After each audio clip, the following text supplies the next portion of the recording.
জয়গুরু ইষ্টপ্রাণ দাদা ও মায়েরা, আজ ইষ্ট প্রসঙ্গে শ্রী শ্রী ঠাকুরের একজন সহপ্রতিনিধিক দাদার লেখা এই গুরুত্বপূর্ণ তথ্যগুলি জেনে নেব। সেই দাদা ওনার ফেসবুক পোস্টে আজ থেকে 2-3 দিন পূর্বে এই গুরুত্বপূর্ণ তথ্যগুলি লিখেছেন। প্রত্যেকের জানা অবশ্যই প্রয়োজন। ভণ্ড প্রতারক ও দুষ্ট প্রচারক থেকে সাবধান। সনাতন ধর্মের মধ্যে রয়েছে সততা, জীবকে আঘাত করা থেকে বিরত থাকা, পবিত্রতা, সদ ইচ্ছা, করুণা, ধৈর্য, সহনশীলতা, আত্মসংযম, উদারতা, তপস্যা ইত্যাদি। যে কেউ নিজ জীবন চলনায় এই বৈশিষ্ট্যসমূহ পালন করে চলে সেই সনাতনী।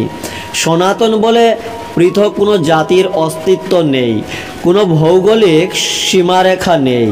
বিশ্বের প্রত্যেকটি মানুষ এই সনাতনী জীবনচর্চা নিজ জীবনে অনুসরণ করতে পারে।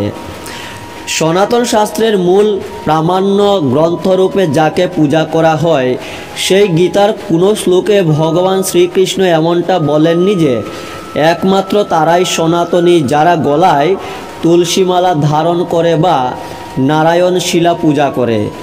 যারা গলায় তুলসী মালা ধারণ করে না তাদেরকে সনাতনী বলে গণ্য করা হবে না বা তাদেরকে হেয় করা উচিত, তা কখনো তিনি বলেননি। কারো পোশাক পরিচ্ছদ, অলংকার, ভূষণ এইসব দেখে বিচার করা যায় না সে সনাতনী নাকি অসনাতনী।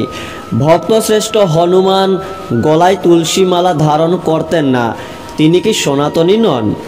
ভগবান শ্রীকৃষ্ণের পরম সখা অর্জুন কি তিনি গলায় তুলসীমালা ধারণ করতেন?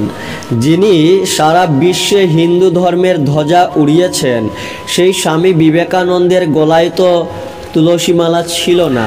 পরমহংস ভগবান শ্রী শ্রী রামকৃষ্ণদেব তো গলায় তুলসীমালা ধারণের বিধান দেননি।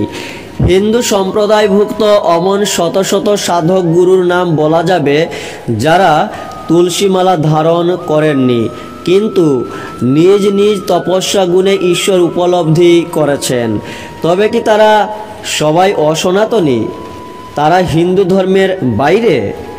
যারা গলায় তুলসী মালা ধারণ করেন তাদের তো কেউ বাধা দিচ্ছে না। তুলসীমালা ধারণ করে তারা যদি মনে পবিত্রতা অনুভব করেন তবে খুব ভালো, কিন্তু যারা তুলসীমালা ধারণ করে না তাদেরকে অসনাতনী বলে যারা হেয় করছে মাইক হাতে নিয়ে, তারা ভণ্ড প্রতারক ছাড়া আর কিছুই নয়। সারা মুখে রংচং মেখে, গলায় এক গাদা মালা, মাথায় জটা আর পাগড়ি পরে স্টেজে সিংহাসন জুড়ে বসে মাইক হাতে চিৎকার করে ভাষণ দিলেই সাধু হওয়া যায় না। সাধু সেই যার কথায়, চাহনিতে, ভাবে, আচরণে ঈশ্বর প্রেম প্রকাশ পায়, যিনি কাউকে অশ্রদ্ধা করেন না, যিনি কারো মধ্যে বিভেদ ঘৃণা সৃষ্টি করেন না, যিনি মানুষকে ঈশ্বরের প্রেমের কথা বলেন, আনন্দের সন্ধান দেন, আর যিনি কোনো পুরুষোত্তম সম্পর্কে না জেনে না বুঝে তার সম্পর্কে জনসম্মুখে কটু কথা বলে অশ্রদ্ধামূলক শব্দ উচ্চারণ করে, সে আর যাই হোক সাধু বা তপস্বী তো নয়, ভণ্ড প্রতারক, আত্মপ্রচারকারী, আত্মপ্রতিষ্ঠাকামী মূর্খ ছাড়া আর কিছুই নন।